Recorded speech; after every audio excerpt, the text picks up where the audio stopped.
Bueno, tenemos gente conectada no solamente de la provincia de Buenos Aires, sino también de Unquillo, Córdoba, Concepción del Uruguay, La Plata, Punta Lara, Berizo.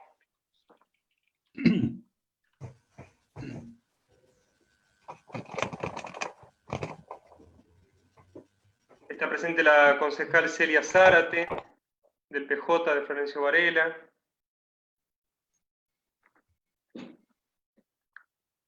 Así que bueno, concurrencia virtual de múltiples localidades, de Puan, de Ciudad Autónoma de Buenos Aires. Quienes vayan ingresando pueden presentarse en el chat, con su nombre y apellido. Sí. Lo que pasa es que va entrando nueva gente y el público se renueva. Hola, Daniel Rusomano de Buenos Aires, de Ciudad. Sí. Hola, buenas tardes. Lo que le vamos a pedir es que, por una cuestión de orden, que nos presentemos a través del chat que tienen habilitados, ¿sí? Así podemos mantener los micrófonos deshabilitados y damos dinámica a la charla, ¿sí? Ya en un par de minutitos arrancamos.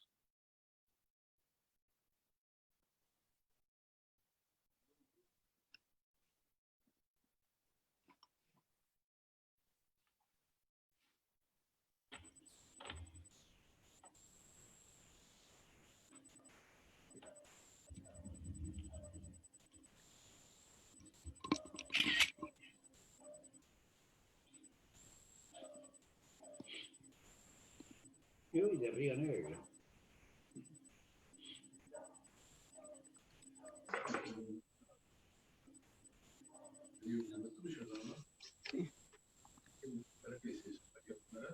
No, para lo que iba a comprar la panadería.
Me apagó el micrófono.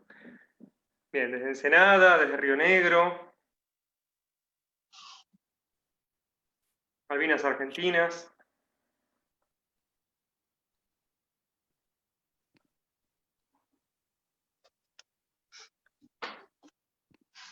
Bueno. ¿Les parece que vayamos comenzando? Esperamos un minutito más. Bárbaro, porque estamos dando entrada a la gente a la plataforma, ¿sí? Estamos dando acceso, así que les vamos a pedir un poquito de paciencia.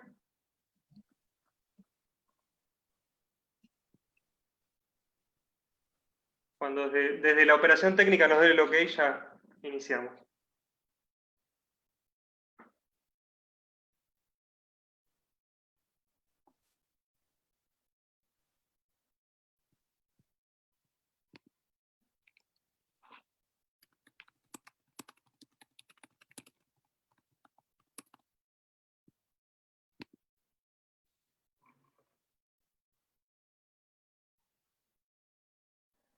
Bueno, seguimos presentándonos a través del chat. Merlo, San Luis, Tucumán. Bueno, la gente saludando, agradeciendo a Bernaza por su participación en la charla. Del barrio Carlos Gardel.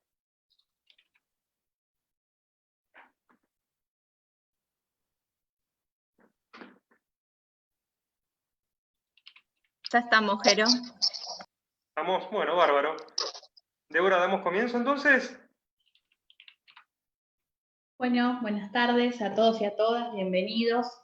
Como bien decía Jerónimo, vamos a dar inicio a la charla de hoy. Les cuento, mi nombre es Débora Villalba, soy licenciada y profesora en comunicación social.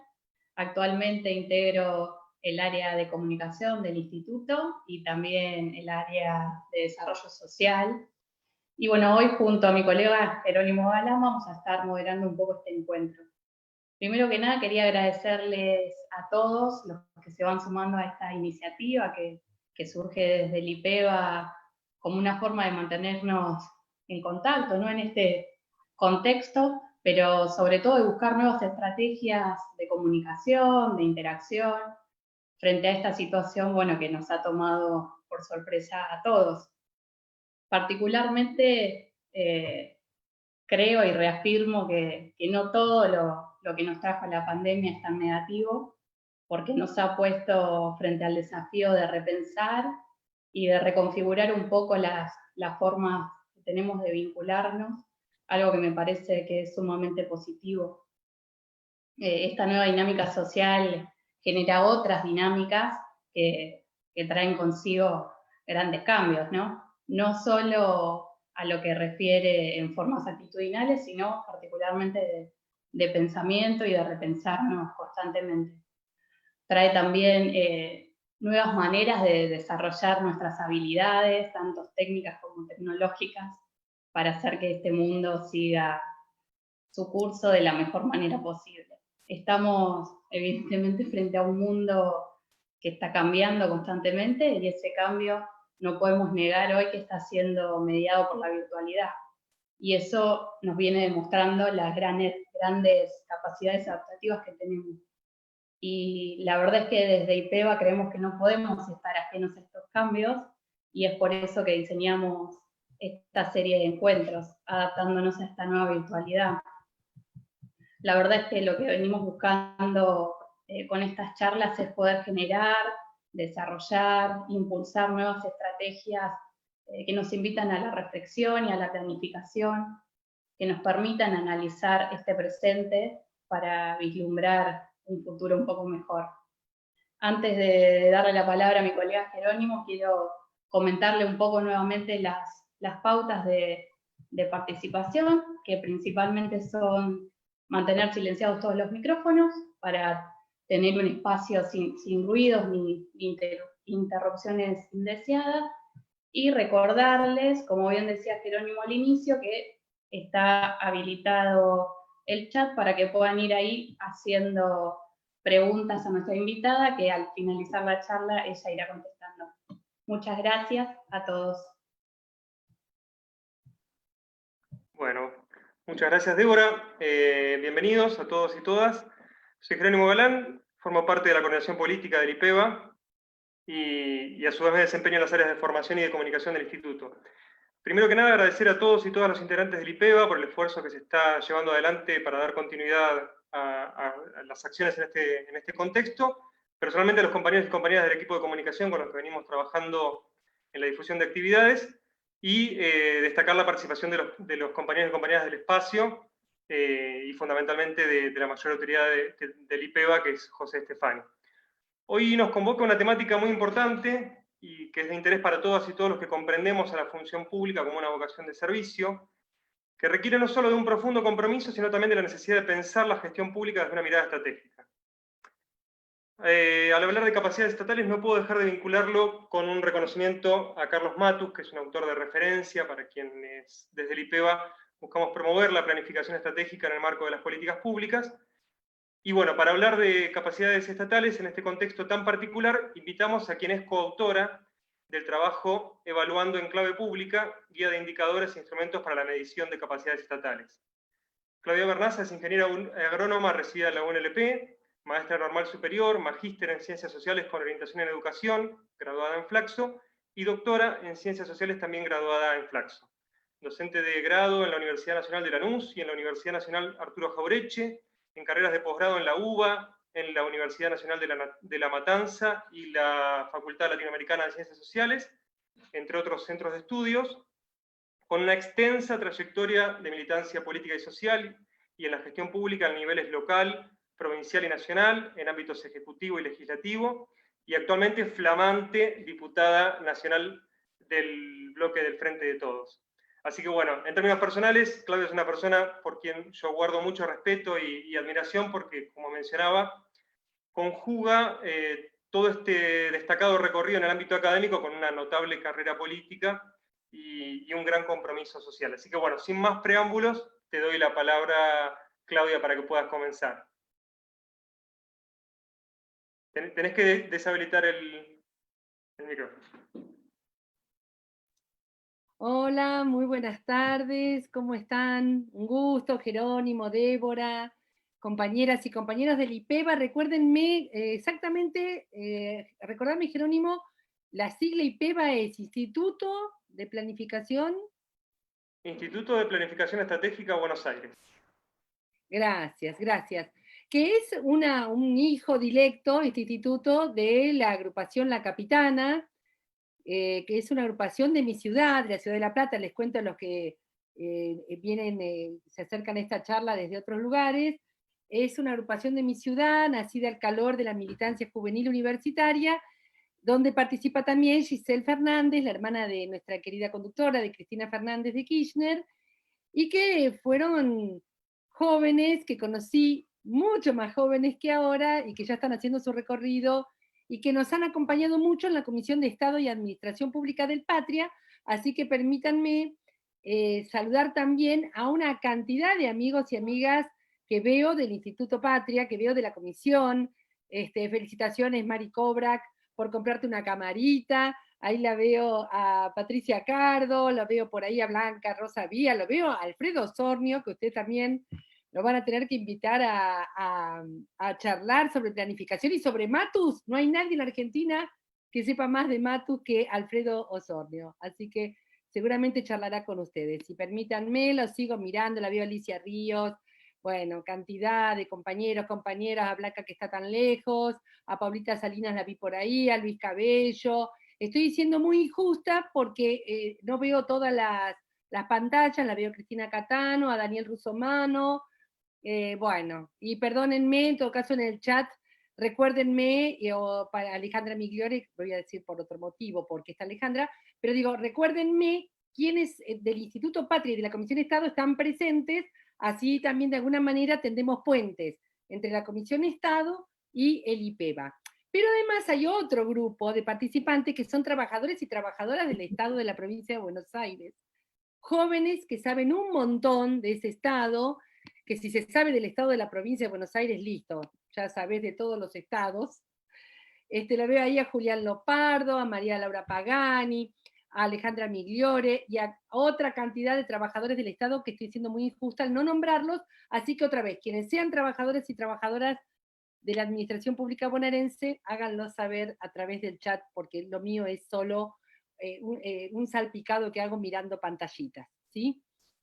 Dicho lo cual, entro en tema, y como bien decía Jerónimo, me gusta poder charlar con ustedes a partir de lo que ha sido la escritura de la guía Evaluando en Clave Pública, junto con Gustavo Longo y Sabrina Comoto, que fue una guía que en su momento pasó relativamente desapercibida, pero que hoy la tenemos que revisar a la luz de la pandemia, y es lo que me propongo hacer.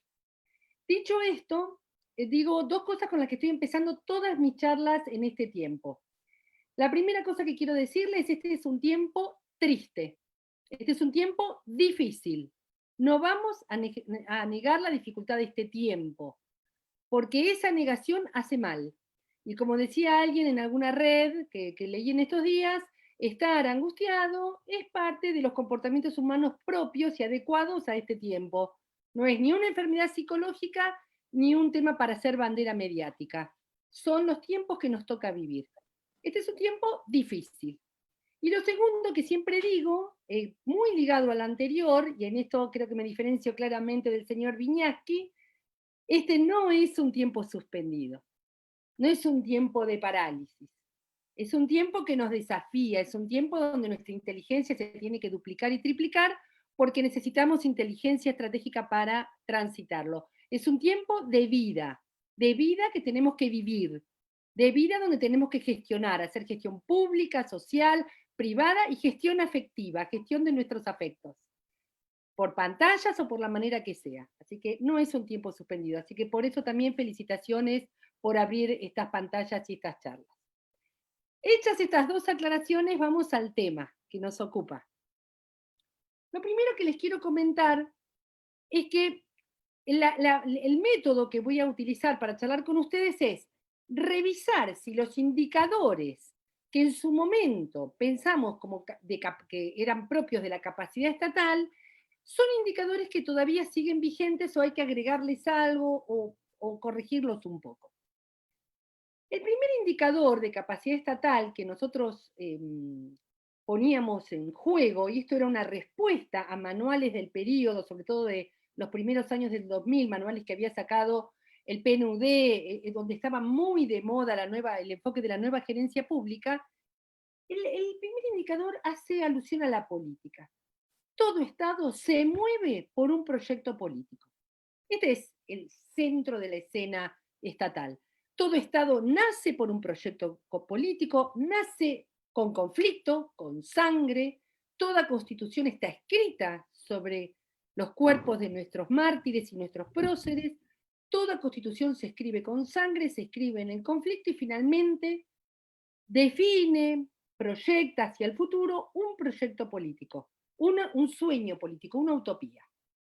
Entonces, los hombres y mujeres de cada periodo tienen que traerle al Estado una novedad en esta materia, tienen que traer algo novedoso en materia de proyecto político. Ese mismo indicador dice en la guía, que ese proyecto político que da vida al Estado en cada periodo, en cada momento histórico y en cada geografía, ese proyecto político debe ser situado.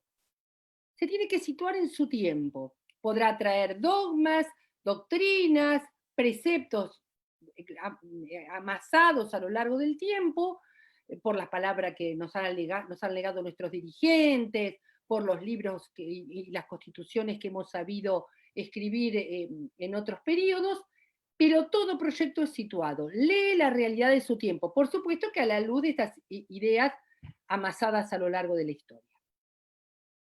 Además de ser situado en tiempo y espacio, todo proyecto necesita ser un proyecto que responda o que de alguna manera exprese un sujeto colectivo. Un sujeto colectivo que es una opción. Cada vez que definimos un proyecto, definimos el sujeto de ese proyecto. Y no son todos y todas. Quizás esta parte después editala, Jerónimo, porque ahora nosotros decimos que es con todos, y es con todas.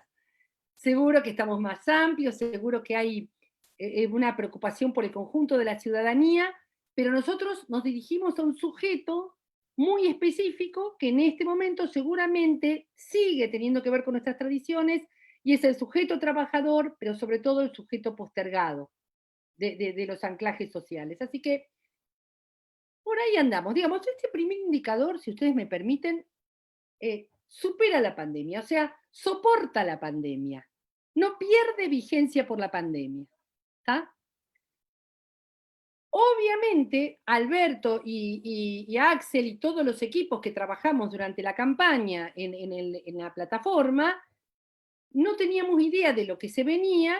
Eso también después será un aprendizaje, eso lo hablaremos después. Me parece que somos muy débiles todos los grupos políticos en materia de prospectiva, en materia de construcción de escenarios futuros. Bueno, aprendizaje. Pero más allá de eso, lo cierto es que esto no estaba en los papeles que presentamos en la Facultad de Medicina en nuestra campaña en el 2019. Por lo tanto, tanto Alberto como Axel, como cada uno de los proyectos locales y provinciales de cada uno de ustedes están siendo revisados y además tienen una dinámica donde el virus, sí, como decía hace un rato Débora, comporta nos desafía a aprender. O sea, el virus dice, muchachos, esto es dinámico, esto es cada día. Entonces nos remite a la sala de situación que nos proponía Carlos Matus cuando nos decía, miren, todo plan se revisa en la sala de situación cada día. Y el virus nos está diciendo, recuerden esas palabras de Matus, porque Matus tiene razón. Para enfrentarme a mí, revisen el día a día. No existe un plan coyuntural y un plan estructural. No existe coyuntura y estructura. No existe emergencia y plan. Todo forma parte de lo mismo, de un plan situado. Y en esto Matus no solo se vuelve vigente, sino casi diría obligatorio. Creo que esto le va a gustar a mi amigo Alfredo Osorio. ¿Está? Listo. Probado este primer indicador, pasemos al segundo. Son 10, no voy a detenerme en los 10, no se preocupen. Así después podemos charlar y hacer preguntas. El segundo indicador dice que todo proyecto que tiene estas características de ser situado, de ser dinámico, de tener capacidad de revisión. ¿Hay algún micrófono abierto? Les pido si lo pueden apagar. Hago tu rol, Jerónimo, también. Bueno, todo proyecto necesita de liderazgos, de sujetos líderes. Este liderazgo es un liderazgo en general, y sobre todo en este tiempo, colectivo.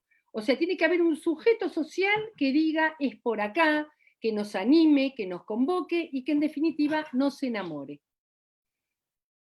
No está la posibilidad de que ese proyecto, por el solo hecho de estar escrito como un plan muy prolijito, suceda. No va a suceder por la simple rutina, por una simple gestión mecánica de los hechos. No somos un dios máquina, digamos. Las cosas suceden no por la inercia de los hechos, sino porque hay liderazgos. Esos liderazgos emergen en la vida social, tanto en el ámbito público como en el ámbito del mercado y en el ámbito comunitario, y esos liderazgos debieran tener su expresión en el ámbito político, en el Congreso y finalmente en la vocación de alcanzar los ejecutivos, y cuando uno asume ese espacio ejecutivo, debieran expresarse allí. Por eso preferimos hablar de procesos de liderazgo y no de líderes personales. Eso es muy siglo XX. Eso es muy moderno. Seamos un poquito posmodernos, aprendamos de las redes. Los liderazgos son procesos, son colectivos y emergen todo el tiempo. De hecho, podemos tener un excelente gobernador líder, un excelente intendente líder, un excelente presidente líder, pero si el titular de un organismo, de una cartera ministerial no lidera, si el titular de un programa social específico no lidera, en ese aspecto el liderazgo como indicador se cae. El liderazgo no se mide en personas, sino en la totalidad de los ámbitos institucionales y políticos. El segundo indicador de nuestra guía, ¿resiste al COVID-19? Para mí lo resiste. Aún en esta pandemia, o quizás, mejor dicho, en contextos de pandemia, el segundo indicador es vital. Es vital contar con estos liderazgos. Liderazgos, vuelvo a insistir, que son colectivos, son de grupos, son de equipos, y necesitamos liderazgos operativos, técnicos, políticos, dialogando entre sí, generando sujetos colectivos líderes. Bien. Del tercer indicador al quinto, al sexto, nuestra guía habla de las capacidades de gestión. No las voy a decir en orden porque no las tengo presente, pero habla de la capacidad de comunicar hacia adentro y hacia afuera, se habla de la capacidad de diseñar estructuras acorde al plan de gestión, se habla de una relación de empleo público que tiene que ser capaz de ser equitativa, esa relación. Dios mío, ¿cuánto deudamos en eso? Se habla de procedimientos ágiles y eficaces, esa gran bandera de la nueva gerencia pública, que antes era bandera del peronismo, no nos dejemos que nos roben esa bandera. Entonces, procesos eficaces, diseño de estructuras acordes, relaciones de empleo público que promuevan a los mejores perfiles y que sean equitativos, que no haya elites de trabajadores que ganen 5 veces más que los trabajadores de una cartera social. No puede ser que tengamos esas clases de trabajadores con distintos salarios e incluso trabajadores públicos contratados por formas espurias, por contratos basuras, en fin. Ese indicador necesita ser regulado por paritarias y necesita que todo el tiempo un Estado es capaz, cuando revisa ese indicador y revisa y pone condiciones dignas a la relación, le impone condiciones dignas se preocupa por condiciones dignas en la relación de empleo público. Un Estado es capaz cuando sabe comunicar, cuando abre el juego de las redes sociales y responde a los 0800, y responde a los posts de Facebook, y responde a los posts de Instagram. Si no responde, no es capaz, porque las redes son ida y vuelta. Un Estado es capaz cuando comunica hacia el interior en forma de reuniones de gabinete, en forma de Zoom, en forma de lo que quieran. Este conjunto de diseños estructurales, diseños presupuestarios, también hay un indicador que refiere al diseño presupuestario, a la no toma de deuda. Un Estado es capaz cuando menos deuda tiene. Todo aquel que toma deuda también se compra un jefe. El que presta dinero manda. Así que cuidado con los equilibrios en materia de deuda, y lo habíamos escrito, nosotros escribimos este indicador antes de la toma de deuda de Macri. Todo Estado que tenga más deuda, que el porcentaje relativo de la deuda dentro de su presupuesto sea mayor a los recursos propios, que se olvide de la capacidad, que se olvide de su autonomía, que se olvide de su soberanía. No es un Estado soberano. Recordemos que, no voy a hacer precisiones aquí, si me agarra el profesor Vilas me mata, pero acá estamos un poco asociando autonomía con soberanía y con capacidad, ¿no? Alta capacidad implica mayor autonomía y supone más soberanía. En realidad hay diferencias entre estos conceptos, pero no me voy a dedicar a eso. Entonces, ese indicador sobre un presupuesto autónomo, ese indicador sobre diseño de estructuras, diseños de procesos eficaces, diseño de comunicaciones, relaciones de empleo público equitativas y que promuevan a los mejores perfiles. Esos indicadores, ¿resisten la pandemia? Bueno, ahí yo haría algunas correcciones, no diría correcciones. En esos indicadores haría recomendaciones muy propias de estas formas de gestión a distancia. ¿Todo se puede hacer remoto? No, evidentemente no. ¿Hay algo rígido respecto de los servicios esenciales? Los aislamientos extendidos suponen que aquello que no era esencial, si el servicio se prestaba solamente, o si la gestión, el aislamiento, perdón, era solo de 30 días, eran 5 servicios esenciales. Si el aislamiento son 60 días, serán 15 servicios esenciales.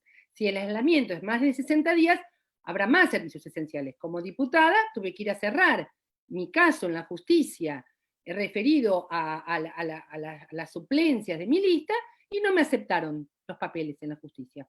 Está todo bien, puedo esperar. ¿Todos pueden esperar que abra la justicia?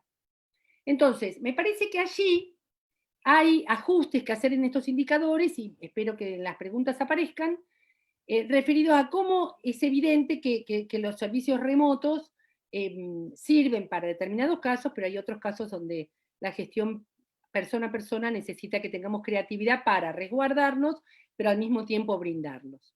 Y allí sí tomo alguna palabra de Débora, referida a que hay ciertos recursos tecnológicos que vinieron para quedarse. Eso también tiene que ver con estos indicadores de gestión. Seguro que la forma en que estamos votando en la Cámara de Diputados es mucho mejor que la anterior, haya pandemia o no haya pandemia. Seguro que los cursos a distancia del Instituto Patria llegaron para quedarse, haya pandemia o no haya pandemia, porque hoy tenemos cursantes de Tierra del Fuego, o en este mismo encuentro tenemos compañeros y compañeras de todo el país, cosa imposible si nos quedáramos solos con las reuniones presenciales.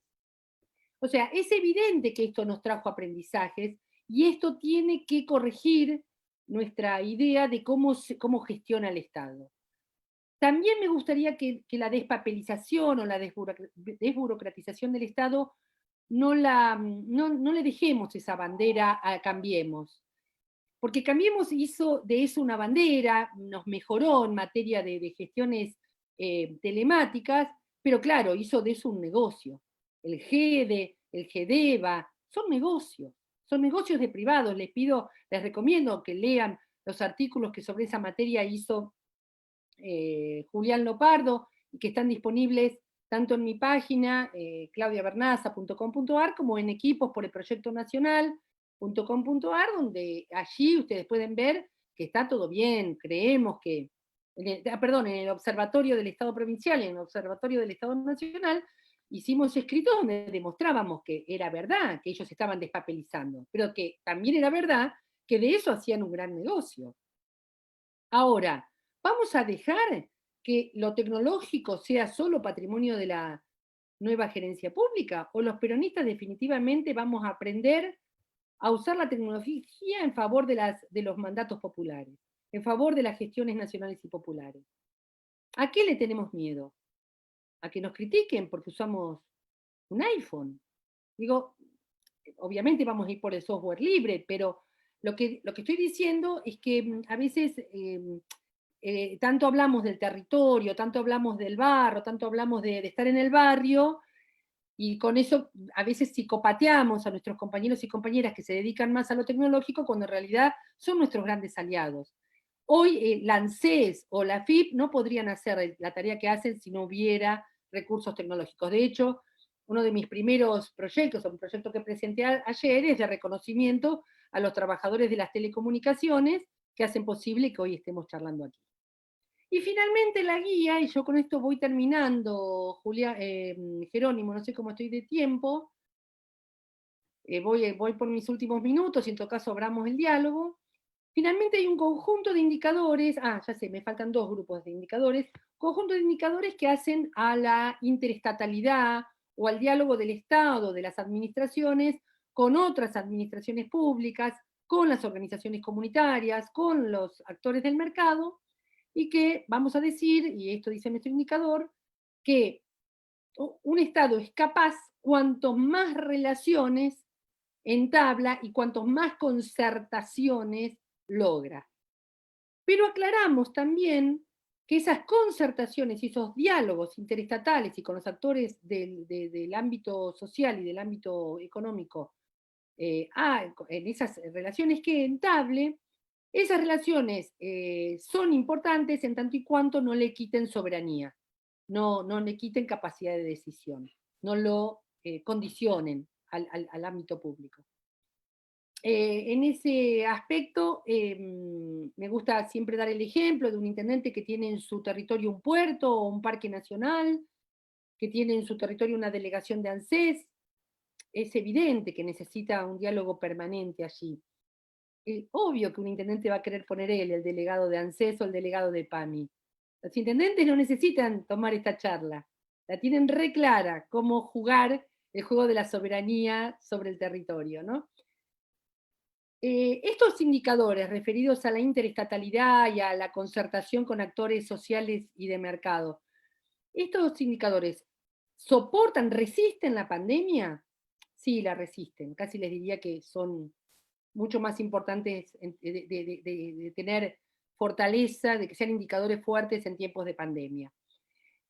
Siempre aclaro que me gusta cuando esos diálogos interestatales y esas concertaciones no se hacen de espalda a los poderes legislativos, a los consejos deliberantes, a las legislaturas provinciales y al Congreso Nacional. Porque cuando nosotros creemos que es lo mismo dialogar con el presidente de la UIA que dialogar con un legislador, estamos equivocando las investiduras. Digamos, yo no soy Claudia Bernás en el Congreso, soy la representante del pueblo de la provincia de Buenos Aires, y eso no es una invitación de cortesía que me tienen que hacer en los foros, en las mesas de trabajo. Yo tengo que estar, o cualquiera de mis compañeros, de mis colegas, tienen que estar en esas mesas, en tanto y cuanto representante de la provincia de Buenos Aires. Y finalmente hay un indicador final referido a las evaluaciones públicas, a la capacidad de evaluar nuestra tarea, que también creo que es un indicador a ser revisado en tiempos de pandemia. Ese sí, también hay que revisarlo, porque Mara Brauer decía, cuando presentamos la modificación del artículo 109 de la Ley Nacional de Educación, donde aprobamos que se pueda generar educación a distancia en la escuela primaria y en la escuela secundaria, Mara Brauer decía, si bien hemos aprobado este sistema de educación a distancia en el ámbito primario y secundario para tiempos de emergencia, sepamos todos que esto no es educación, esto es acompañamiento, y por lo tanto no podemos evaluar, solo podemos acompañar. Acá creo que tenemos que tener la misma comprensión. Tendremos que ser muy cuidadosos al revisar cómo gestionamos en este tiempo. Igualmente, permítanme decir, como una primera evaluación, todavía en la mitad del río, menos mal que estamos los peronistas, menos mal que estamos las personas más populistas. O sea, el populismo siempre se define como las definiciones de los que nos quieren, ¿no? Dicen que el populismo es la capacidad de dialogar con el tiempo histórico. Y nosotros los peronistas sabemos dialogar con nuestro tiempo histórico y arrebatarle a los poderes fácticos aquella cuota de recursos y de capital simbólico que permite que nuestro pueblo viva mejor. En eso estamos lo mejor que podemos. Así que menos mal que el pueblo votó lo que votó en el 2019 y que estamos con los dirigentes que estamos ahora en el 2020. Así que estas eran las cosas que quería comentarles. En todo caso, me reorientaré mejor la charla a partir de las preguntas. Bueno, muchísimas gracias, Claudia, por tus palabras siempre tan claras. Vamos a ir dando inicio a las preguntas. En primer lugar, queríamos dar la palabra a Federico Currié, que es de la Comisión de Estado para el Desarrollo del IPEBA, que él va a formularte algunas preguntas que surgieron desde esa área.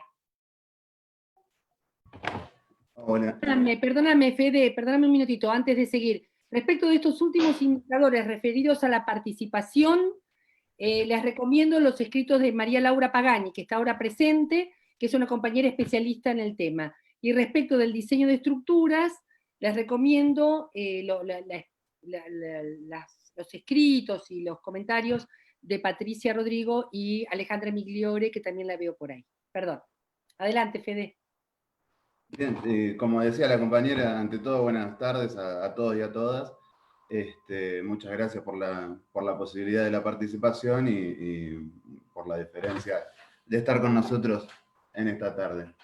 Bueno, en realidad muchas consultas me surgen después de escucharte, después de haberte leído el documento que hicieron en clave pública, lo tuvimos en cuenta particularmente porque lo que hace la Comisión de Estado es tratar de, en principio, hacer un diagnóstico de cuál es la situación del Estado provincial y en función de ese diagnóstico, que por supuesto que está en elaboración, empezar a hacer o a pensar en un Estado que nos sirva más y mejor a todos los bonaerenses. Y en ese sentido, tomamos justamente las capacidades estatales de las que hablan en la guía de trabajo.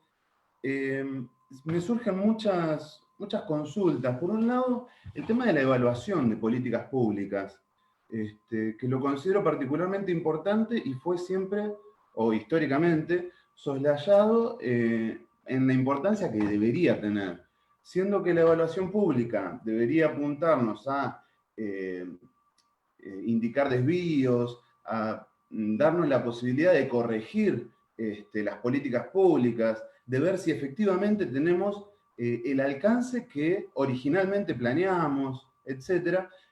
Creo que hay una serie de paradigmas ahí trabándonos en términos de sociedad, de qué es lo que vemos en la evaluación, que no podemos ejecutar las evaluaciones de las políticas públicas que nos sirvan fundamentalmente para la corrección. O sea, para la corrección y en función de eso generar brazos del Estado que sean más útiles, que sirvan a nuestro pueblo de una mejor manera. Eso por un lado, y otra que no quiero dejar de hacerte, es sobre el tema de la comunicación, que considero que por ahí es transversal a todas las capacidades, porque es imposible pensar un proyecto de gobierno o el liderazgo mismo o lo que fuera sin una comunicación adecuada. Y en este sentido también se plantean situaciones difíciles con la concentración de medios, el alcance que tienen los medios de comunicación y la palabra oficial o de los agentes oficiales, digamos como representantes del gobierno, para con los ciudadanos. básicamente me gustaría escuchar consideraciones. Fundamentalmente me surgió esta de la comunicación, para ponerte como ejemplo, el tema del gueto, de los pobres, cuando se cerró la Villa Azul acá en Quilmes. Creo que nos pega en muchos lados, pero simbólicamente a los peronistas creo que nos da muy duro en un lugar que nos duele mucho. Me gustaría Bien. escucharte. Bien, aprovecho y veo ahí un comentario de compañeros y compañeras de todas las jurisdicciones. Les quiero comentar que en el Instituto Patria se abrió la Comisión de Federalismo y Desarrollo Local, que coordinan Horacio Cao, creo que una de las personas que más sabe sobre federalismo en Argentina, Pablo Fondevila y Mariano Pinedo. Pablo y Horacio están acompañando a Guado de Pedro en el Ministerio del Interior, así que los invito a participar de esa comisión y los invito a leer los textos sobre federalismo que están en equipos por el Proyecto Nacional que hemos producido en la Comisión de Estado. Eso respecto al federalismo, porque también hay un artículo mío, El revés de la trama del federalismo argentino, que, bueno, básicamente lo que hace es recordarnos a todos y a todas todo lo federal que somos, y que lo federal se milita. Lo federal hay que conocerlo y militarlo, porque el poder hegemónico es unitario, en el siglo XIX, en el siglo XX y en el siglo XXI. Así que a militar lo federal. Así que los invito a esas lecturas. No es un tema de esta charla en particular, pido disculpas a la compañera o el compañero que lo comentó. Respecto de la evaluación, es lo que te decía recién, nosotros tenemos dos tradiciones muy malas en materia de evaluación pública. Una tradición es la tradición de nuestra crianza, sobre todo de nuestra educación, sobre todo los que tenemos más años, que es la tradición que asocia evaluación con sanción, con aplazo, con una nota rojo, con el 1, digamos, con todo lo que fue esos cuadernos de nuestra infancia, con tachaduras de nuestros maestros y maestras. Digo, tenemos una pésima tradición y por lo tanto nos pone muy, muy mal cuando se habla de evaluación a los que peinamos canas y a los más jóvenes también, porque la verdad que a la escuela todavía le falta aprender mucho en materia de evaluación. Esa es una pésima tradición que viene del positivismo del siglo XIX y que nos sigue gobernando, ¿no? El normalismo hizo carne, bueno, ni que hablar, el multiple choice y todos esos inventos anglosajones que también, en definitiva, te dicen, sos un bestia, sos malo, sos pésimo, no servís. Así que, por un lado, hay una tradición muy mala en ese aspecto. Pero la otra tradición pésima es que en materia de lo público, la evaluación estuvo ligada en los escritos, tanto de la tradición continental europea como de la tradición anglosajona, estuvo ligada a la evaluación de lo político, a la evaluación de la corrupción que ya estamos seguros que llevan adelante los políticos. O sea, hay un actor político que viene a corromper a un Estado puro y entonces tenemos que estar ahí presentes, evaluándolos, porque tienden a la corrupción. Son dos tradiciones pésimas, horribles, horribles. Incluso tiene que estar la ciudadanía pura y prístina allí presente para evaluarnos. El peor de los institutos que crea esta escuela es la banca del ciudadano, porque el resto de las bancas son de la política, que es mala, fea y sucia. En la resolución 125, los gauchos del campo, los paisanos de De Angelis, usaban la banca del ciudadano en nuestros pequeños consejos deliberantes para putearnos en 10 colores. Así que bueno, ese es un problema que tiene la evaluación. Recién ahora estamos construyendo dispositivos y conceptos teóricos de evaluación desde nuestra América, desde Latinoamérica. Les recomiendo muy especialmente tanto nuestra propia guía, la guía que estamos comentando aquí, Evaluando en Clave Pública, como los escritos de Paula Maya, que son María Bonicato, Paula Maya, que se han dedicado a estos temas y que están generando, elaborando pensamiento propio en esta materia. Aún desde ese pensamiento nacional, popular, novedoso, permitime, Fede, decirte que ahora no nos preocupemos por evaluar. Ahora estamos gestionando como podemos, con lo que podemos y de la mejor manera posible. Confiemos, esa tiene que ser nuestra evaluación a priori, confiemos que todos estamos haciendo lo mejor que creemos. Lógico que Pedro Can se puede equivocar, por supuesto que Ginés González García se puede equivocar, por supuesto que Alberto Fernández se puede equivocar, pero ¿alguien duda de que están haciendo lo mejor que sus capacidades le permiten? Así que yo la evaluación por ahora diría como Mara Brauer, acompañemos. Después habrá tiempo para generar dispositivos. Mientras tanto sigamos elaborando un corpus teórico propio. Y respecto de la comunicación, donde sí hay más especialistas y demás, el problema no es un problema de comunicación. Tenemos excelentes comunicadores desde nuestro lugar. Pero el problema te lo explica muy bien Norberto Galasso. No solo hay que tener razón, también hay que tener poder. Y yo reformularía o reinventaría o recrearía la frase de Norberto Galasso respondiéndote, Fede, no solo hay que tener buenos compañeros y compañeras en materia de comunicación, no solo hay que tener buenas capacidades comunicativas, también hay que tener poder. El que te dice lo que te dice prejuiciosamente sobre la Villa 21 tiene poder. No es que tiene mejores comunicadores, tiene poder.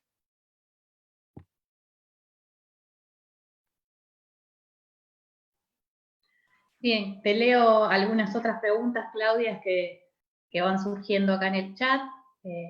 Tania Cherreau te pregunta, ¿cómo hacer para que organismos que se han quedado en el tiempo a nivel de estructura, interrelación y apertura a la sociedad, además de estar diezmados y vaciados, salgan del letargo y modernicen su funcionamiento sin perder autarquía en sentido interno y externo? Bueno, en la figura... También, perdón.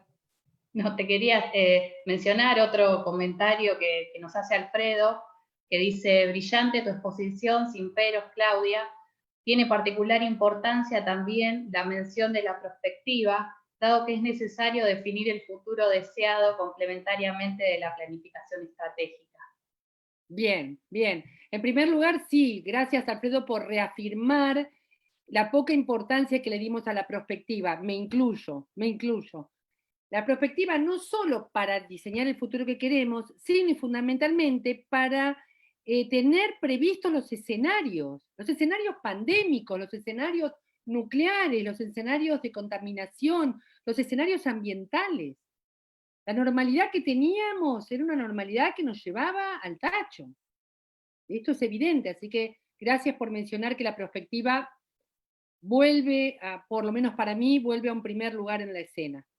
Y en la figura de Tania, saludo a Carolina García Pusino, a tantos y tantas que veo de la Comisión de Estado y Administración Pública del Patria.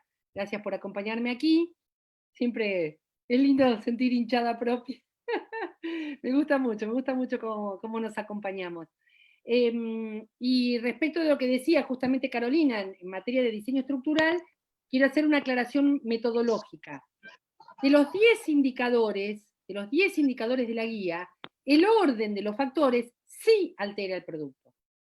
Nosotros no tenemos que empezar por sacudir los diseños estructurales.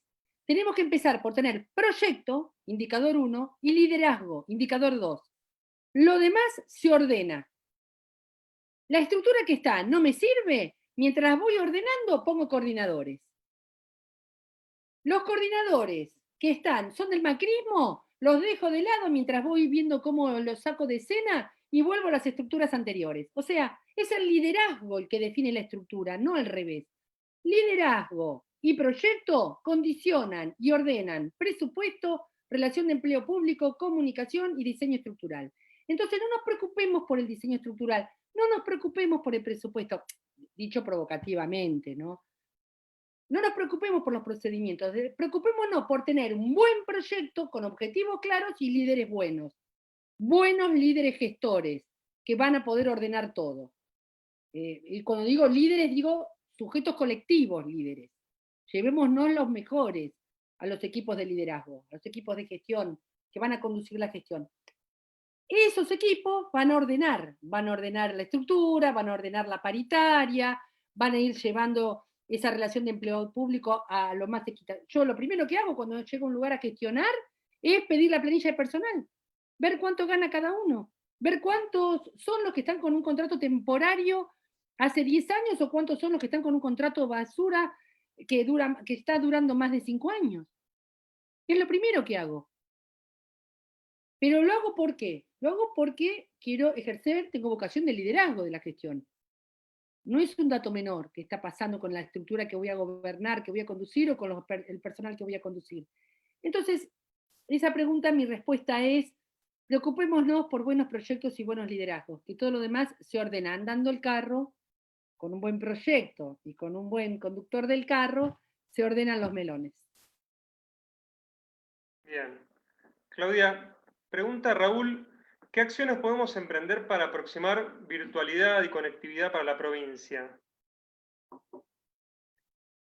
Es que lo que pasa, primero voy a hacer una respuesta genérica porque no es mi especialidad, pero lo que pasa es que esta pandemia nos agarró con un estado, con una pandemia anterior. Nosotros teníamos un estado arrasado, un estado que era un campo minado, que nos dejaron instalados negocios, dirigentes que de pronto eran todos kirchneristas y que son macristas.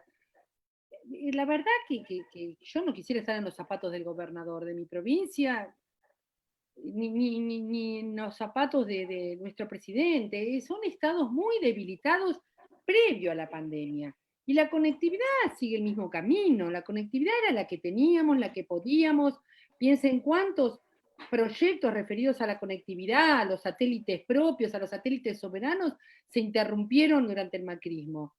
No es mi especialidad, preferiría que ustedes que son de La Plata, chicos, lo inviten a Cristian Bander, que es concejal nuestro, de los trabajadores y trabajadoras de las telecomunicaciones, que inviten a Claudio Marín, el secretario adjunto de FOETRA, que de esto saben un montón, y saben cómo estamos. Así que permítanme decirles que en conectividad estamos como estamos en todos los temas. La verdad que estoy más preocupada por el hambre que por la conectividad, por el derrumbe de la economía, por el derrumbe de las pymes. Estoy más preocupada por eso, pero entiendo que hay compañeros y compañeras que saben un montón de este tema y preferiría que ellos respondan.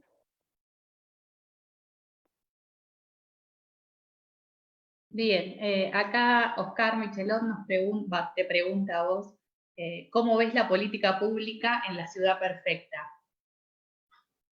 ¿Cómo? ¿Cómo ves la política pública en la ciudad perfecta? Ah, bueno, pero es un oyente que lee mis libros. Yo tengo un libro que se llama Crónicas de la Ciudad Perfecta, cuyos principales capítulos están en el libro nuevo mío que se llama Las Palabras y los Días. Déjenme pasar el chivo. Escribí ahí en el chat, Jerónimo, el link al libro. Es un libro de navegación libre para estos tiempos de pandemia. Tiene un cuento que se llama justamente Las Palabras y los Días, que habla de un mundo de pantallas, un cuento futurista. Así que bueno, en la ciudad perfecta estamos como podemos, compañeros. Nosotros tenemos un problema de origen en la ciudad de La Plata. Nosotros no tenemos un pasado de aldea. Nuestro mito fundante es el positivismo. Es el proyecto presidencial de Dardo Rocha, que encima fracasó. Funda una ciudad perfecta y pierde las elecciones, hermano. ¿Qué querés? La Plata tiene, la verdad, que un sueño fundacional muy conservador de las élites. Bueno, toda mi hipótesis sobre el sueño fundante de La Plata está en mi libro Crónicas de la Ciudad Perfecta, que lo pueden buscar en mi página. Y por eso votamos como votamos. No sé qué decirte, no sé qué más decirte. Quisiera poder hablar, porque no tengo manejo mucho del sistema virtual, no, para poder chatearles. Y como me están clausurando el micrófono, no puedo preguntar. Bien, sí, la cuestión de los micrófonos tiene que ver con dar un orden, porque somos 130 personas. Alicia, comentanos tu pregunta para Claudia. De acuerdo, yo una de las preguntas que le querría hacer era, porque yo no soy del Instituto Patria, entonces una de las preguntas fundamentales que le haría, ¿cómo hacemos para superar no la pandemia solamente, sino también la cuarentena, que es una cuestión que se deriva de la pandemia? Y todo me parece que en la cuarentena también tenemos que hacer un análisis. Y dado que esto me parece que es así, creo que no conozco cuál es el proyecto para esta cuarentena, a mi criterio, y quién es el líder de esta cuarentena. Esta es una de las preguntas. Y Ya está, además, la compañera, otra es... ya te puedo Perdón, responder. perdón, No, perdón, hagamos estoy una por hablando. persona, compañera. ¿Te parece, Alicia? ¿Cómo? Una ¿Te parece? pregunta por Hacemos persona. Bueno, pero es que para hacerte la pregunta te tengo que decir este preámbulo, si no, no te puedo hacer el preámbulo. ¿Cuál Pero sería la pregunta? ya la entendí. La pregunta sería que me parece que cómo vamos a entablar un diálogo con los que no sienten o piensan como uno, como salida fundamental de esta República Argentina que está en plena pandemia y cuarentena. Esta es la pregunta. ¿Cómo será ese diálogo? Bien, para Alicia y para todos, aclaración, las cuarentenas no tienen líderes, las cuarentenas son dispositivos de gestión. La cuarentena, el aislamiento, los kits de control, son políticas sanitarias que tienen dinámicas, así que no son un plan en sí mismo y por lo tanto son dispositivos, no tienen un líder. Esos dispositivos forman parte de un proyecto de gobierno que es un proyecto de gobierno situado. Como es un proyecto de gobierno situado, lo tenemos que bucear en las conferencias que está dando el presidente junto con los titulares de las carteras sanitarias muy periódicamente. La verdad que estamos en una situación de comunicación del plan histórica. No recuerdo muchos periodos de esta restauración democrática donde tuviéramos tantas pistas del proyecto de gobierno que tienen que ver con estas conferencias de prensa. Así que allí hay que bucear el plan. No es que va a llegar a tu casa, Alicia, un cuadernito con un título que va a decir Plan de Gobierno de Alberto Fernández. No es así. Somos nosotros buceando en estas comunicaciones públicas el plan. Y en este caso tenemos muchísimas pistas en las conferencias de prensa. Entonces, aclaración, las pandemias, los aislamientos y cualquier otro dispositivo no tienen liderazgo, los liderazgos los tienen los proyectos de gobierno, y ese proyecto de gobierno se nos está comunicando en las distintas conferencias de prensa y entrevistas que está dando el presidente. Así que esa es la primera parte. Respecto del diálogo, en la campaña dio muchas muestras, el presidente de la Nación, permítanme hablar del nivel nacional, dio muchas muestras de que iba a generar un gobierno concertado con las provincias. De hecho, uno de los proyectos es el de las capitales alternativas, que se está a punto de presentar y que está en elaboración en el Ministerio de Gobierno, en el Ministerio del Interior, y que refiere a una mesa de concertación con los gobernadores que iba a ser de alguna manera el gran dispositivo de gobierno. Por supuesto, con la llegada de la pandemia, este dispositivo se tuvo que acomodar y hoy están teniendo ellos estos encuentros vía Zoom, como estamos teniendo nosotros, y están haciendo este tipo de diálogos con gobernadores y con los intendentes, sobre todo con los intendentes del AMBA. Así que el diálogo está, el diálogo yo creo que está. Tenemos que informarnos, obviamente por canales alternativos, no son los temas que va a poner en primera plana TN, obviamente. Bien, Claudia. Tenemos un comentario de Alicia que lo que nos dice es que vos comentabas que se necesitan liderazgos para conducir el proyecto porque si no, no se puede llevar adelante. ¿Qué hacemos con el machismo? Con el problema del machismo. Sí, lo había leído ahí, lo había leído. Jerónimo, poné también en el chat poné el link al libro directamente, a Claudia Bernaza / Las palabras y los días, porque ese es más fácil de leer y van a llegar a las crónicas de la ciudad perfecta.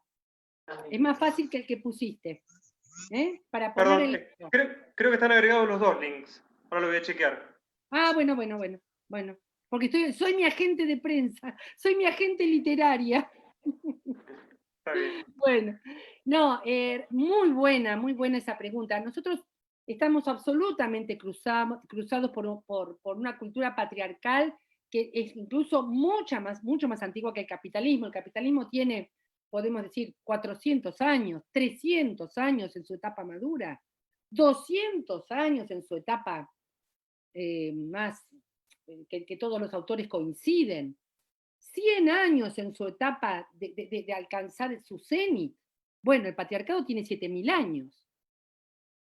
Así que estamos peleando contra ese mandato, contra un mandato que está en nuestro ADN. Ni que hablar cómo se recrudeció ese patriarcado y ese machismo en lugares ¿cómo es? En etapas de aislamiento. En el aislamiento, en nombre del cuidado de los niños, y en nombre del cuidado de los viejos, y en nombre del cuidado de las mujeres, son los 3 grupos que en muchas familias están presos y presas. De ese poder del adulto varón heterosexual.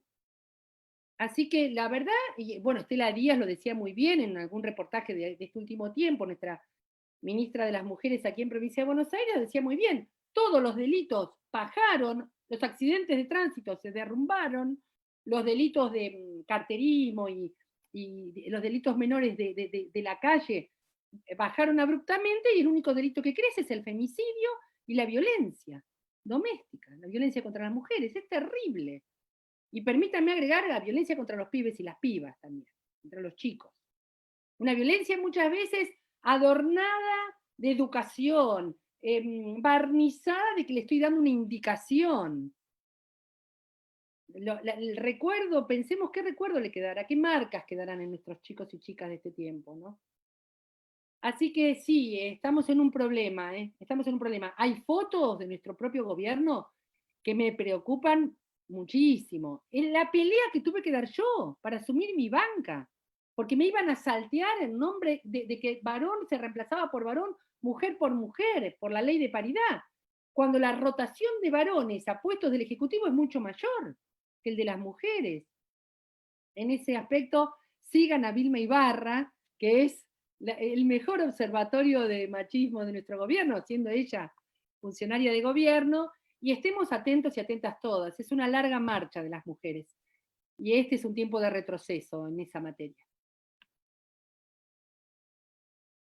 Bueno, Amancay López nos dice, muy interesante la aplicación de la PES de Matus en el contexto pandemia. Me interesa retomar la cuestión de las estrategias de atención personalizada, digamos, el contacto necesario en muchos procesos de intervención de distintos organismos en función de la característica sociosubjetiva de destinatarios y también de lo que implica la prestación. Hoy nos pasa con los módulos alimentarios de SAE, que centraliza el trabajo del Consejo Escolar y en el cual sería prioritario articular con otras agencias en el territorio. La pregunta es por la direccionalidad de las políticas públicas. ¿Cómo pensarías desde abajo, desde la situación, dice Matus, y a partir de los sujetos del territorio? Mirá, no soy especialista en consejos escolares, pero permítanme decir en este ámbito la preocupación que ante cuarentenas extendidas los servicios escolares alimentarios estén cerrados. Que el SAE esté cerrado clama al cielo. El servicio alimentario diario no se reemplaza por entrega de bolsas de comida.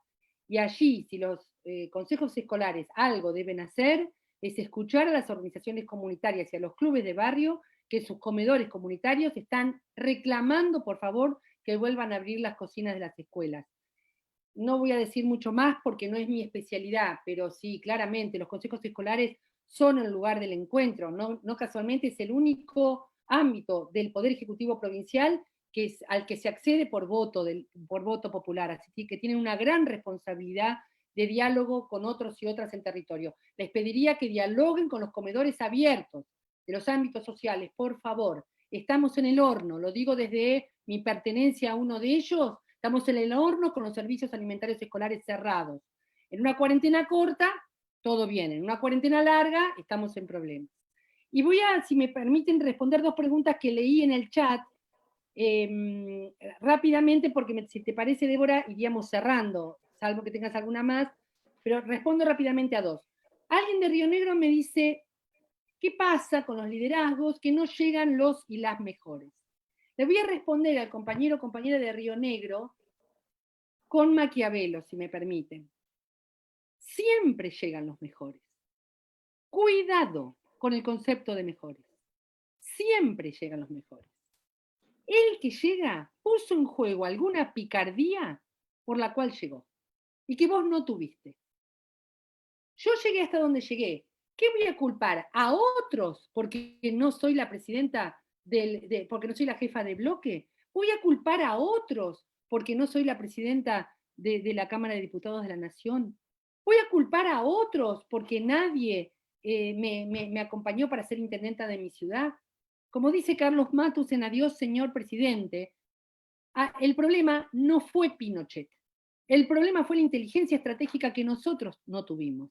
Entonces, para que lleguen los y las mejores, tal como nosotros concebimos a los y las mejores, que serían los que tengan más capacidad de gestión, los que están más preparados, compañero, tenemos que hacernos de habilidades agonales, de habilidades de conquista de espacios de poder, de esas habilidades maquiavélicas de estar sentados en las mesas de negociación a la hora de las listas. Yo soy muy torpe en esas habilidades. Algunas tengo, por eso estoy donde estoy. Pero en general, cuando nos quejamos de que no llegan los mejores, siempre los invito a revisar qué habilidades agonales de capacidad de incidir en la confección de listas, de incidir en los ámbitos partidarios, qué capacidades nos faltan a nosotros. Pinochet es dato, dice Matos. Pinochet está ahí y es dato. ¿Qué nos falta a nosotros para derrocar a Pinochet? Y respecto de las reformas tributarias progresivas, le recuerdo a la compañera o el compañero que hizo esa pregunta, que las reformas tributarias siempre se piensan en gobiernos populares, siempre se piensan en términos progresivos, y pensemos que por ahora no hay nada más progresivo que lo que está haciendo el ANSES. Si no estamos haciendo otra cosa es porque no es la oportunidad, no porque no haya ya planes de reformas tributarias progresivas. No sé, Débora, si hay algo más, o Jerónimo. Bien, si le parece bien, vamos a ir comenzando a cerrar. Vamos a agradecerles, ahora vamos a tener un par de palabras de Matías, el número 2 del instituto. Muchas gracias a todos por la participación. Están quedando muchas preguntas afuera, pero también por una cuestión de tiempos se nos excede el plazo de la charla. Agradecer a todos los compañeros que, como comentábamos, es tanto los presentes como los del IPEVA, que como comentábamos es un espacio diverso, interdisciplinario, compuesto por equipos técnicos que provienen de diferentes ámbitos, tanto políticos, académicos, gremiales.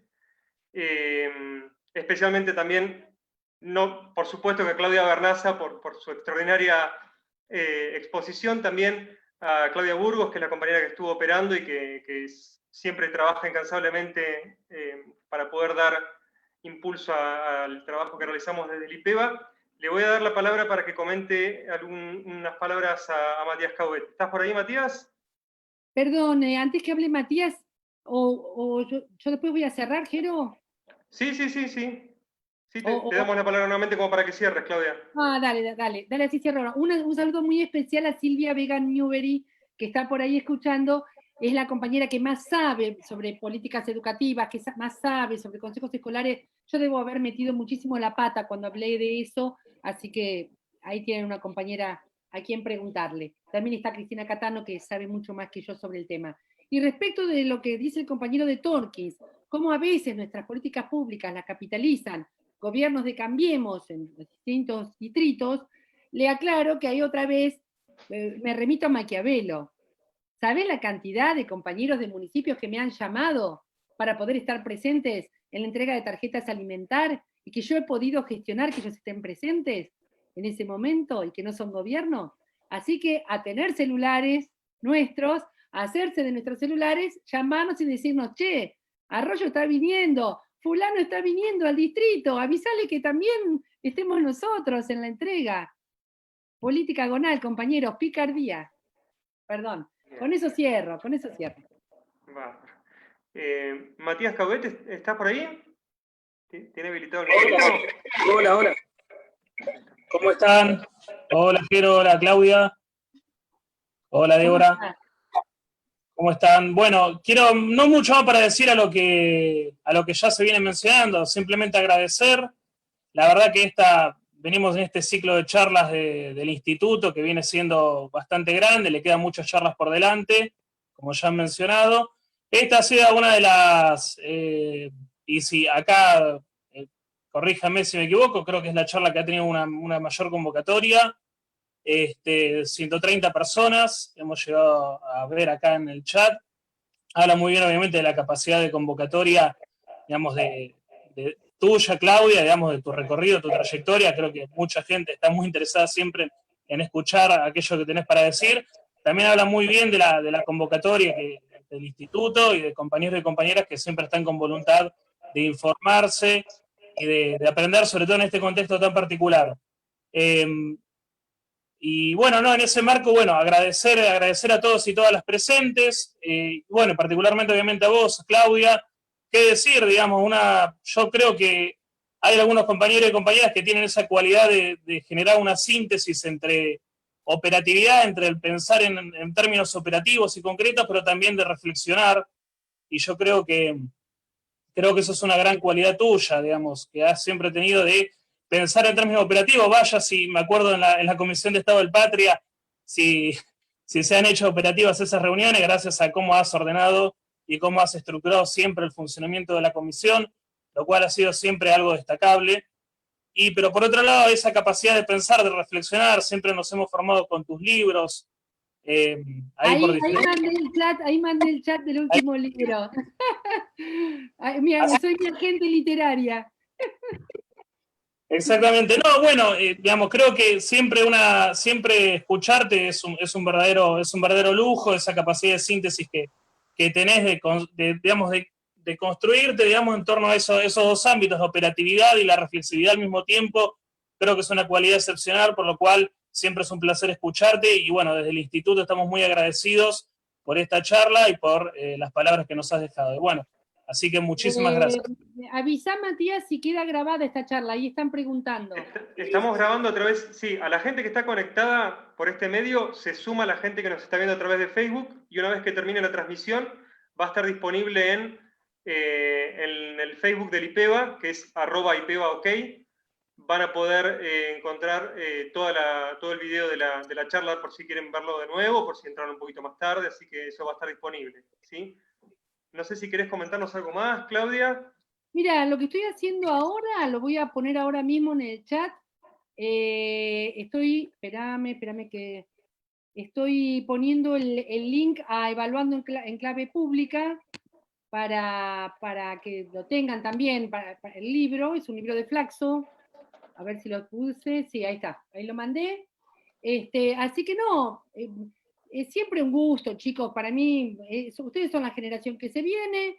Ustedes organizan estas cosas, nosotros venimos, tratamos de decir lo que tenemos para decir, y gracias, ¿qué les voy a decir? Gracias por reconocer nuestra palabra y por darnos este tiempo para charlar y para compartir.